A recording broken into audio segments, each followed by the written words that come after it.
Choosing our battles. You know, many of us, maybe even most of us, left traditional religion with such raw feelings that we vowed never to look back or ever again to have anything to do with traditional religion, not even the slightest wisp of it.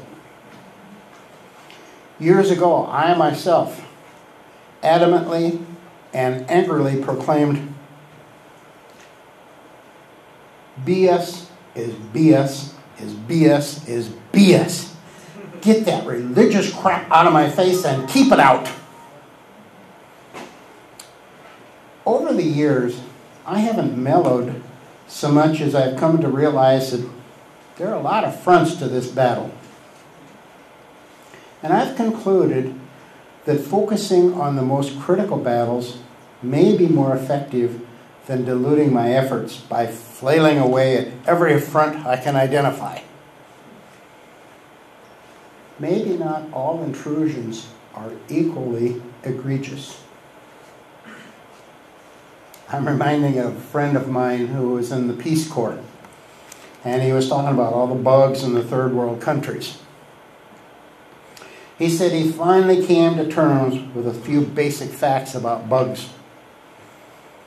At first, they were there before he came.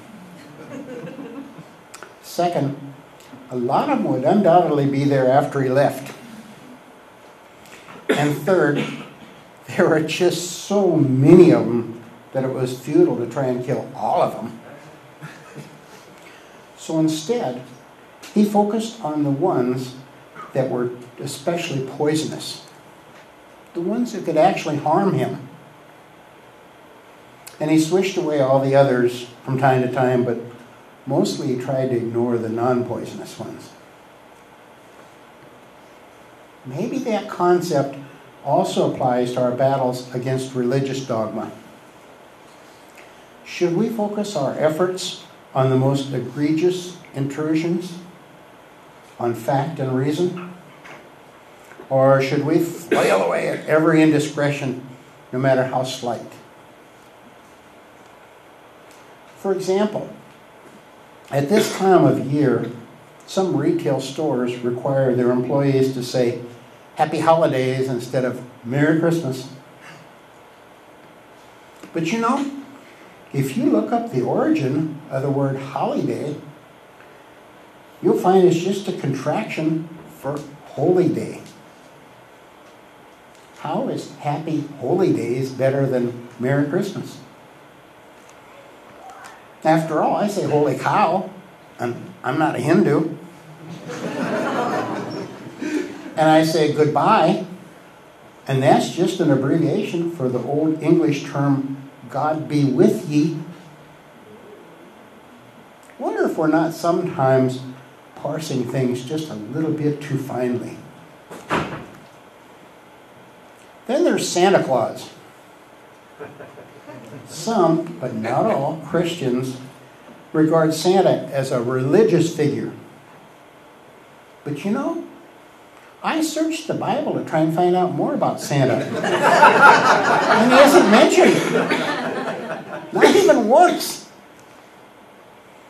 Like many traditions, Santa is a kludge of ideas from many cultures. One version traces his origin to St. Nicholas of Myra around 300 AD. That's an area that we now call Turkey. Just like today's Santa, Nicholas gave gifts, and when he died, the Catholic Church made him a saint. That's where Santa's priestly red suit comes from. But Santa's suit has changed a lot over the years, and it doesn't look much like priestly garb these days, especially the hat. For several hundred years after his death, St. Nicholas Day was a favorite holiday at the end of the harvest in Europe. In Holland, St. Nicholas was pronounced Sinterklaas. And in the New World, Sinterklaas became Santa Claus. By the early 1800s, St. Nicholas Day had been merged into Christmas. In 1822, the poem The Night Before Christmas gave Santa Claus 8 reindeer that could fly, and that's when Santa began his around-the-world breaking and entering spree.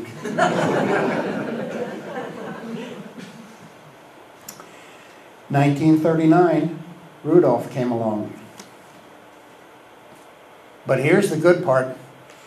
In 1969, the Catholic Church fired a lot of saints. And St. Nicholas was one of the saints that was relabeled optional. So Santa isn't even mostly a religious figure at this point. The Catholic Church mostly fired him. I would even argue that Santa is the alternative to the deeply religious celebrations of the holiday. Something secular parents can embrace so their kids can have a lot of fun without all the religious baggage. A religious friend of mine took exception to my characterization of Santa as the alternative to the religious holiday. And he asked me, well, if Santa isn't a Christian thing, then why does he come on Christmas Day? I thought for a minute, and then I asked my friend if he were creating an alternative to Christmas Day, what day would he have it on?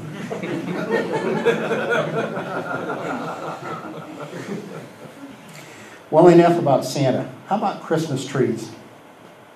Surely they're a Christian thing, aren't they? They certainly are religious to the politically correct folks anyway. But you know, not only could I not find anything about Santa in the Bible, nothing about Christmas trees either. Not one word.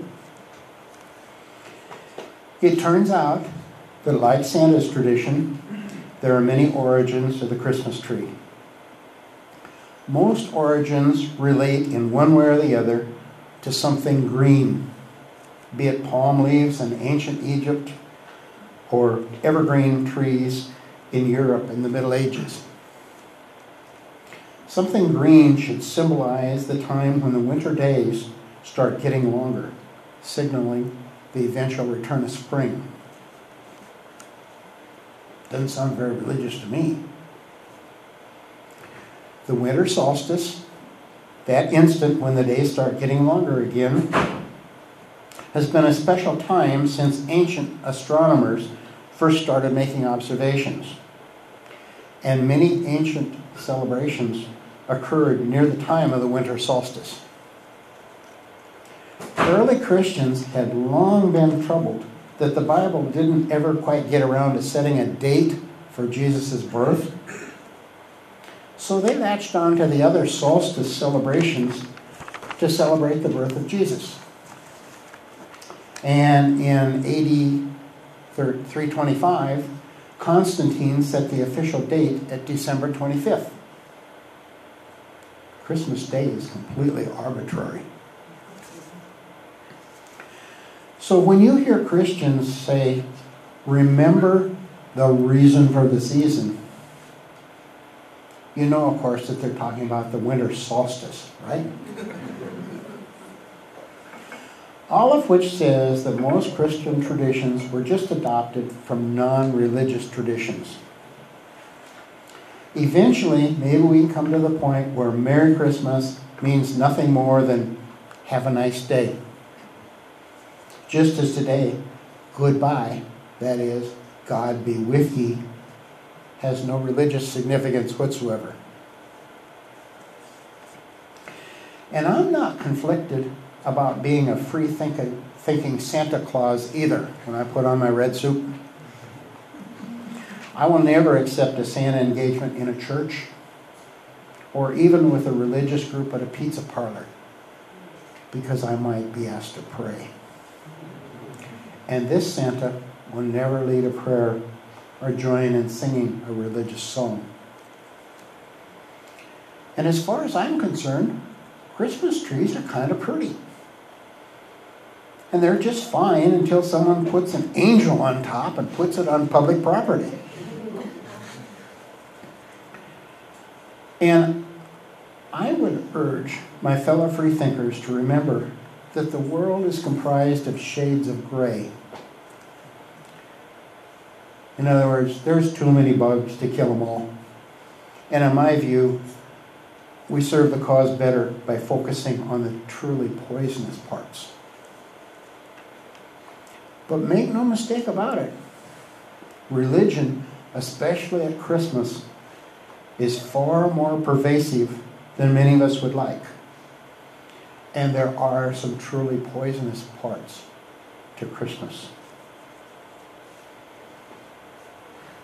We're a little short on time, but I'd like to invite 2 to 3 people to mention a couple battles that need to be at the top of our list, and maybe a couple that can be kicked down the road a ways. I'll start by mentioning that when I'm all dressed up in my Santa suit and boots, and I'm being paid to be in character, so I have to be very careful about what I say and do, I'm extremely offended when someone wearing their church smile, you know what I'm talking about, walks up to me and says, "Bless you, you're doing God's work."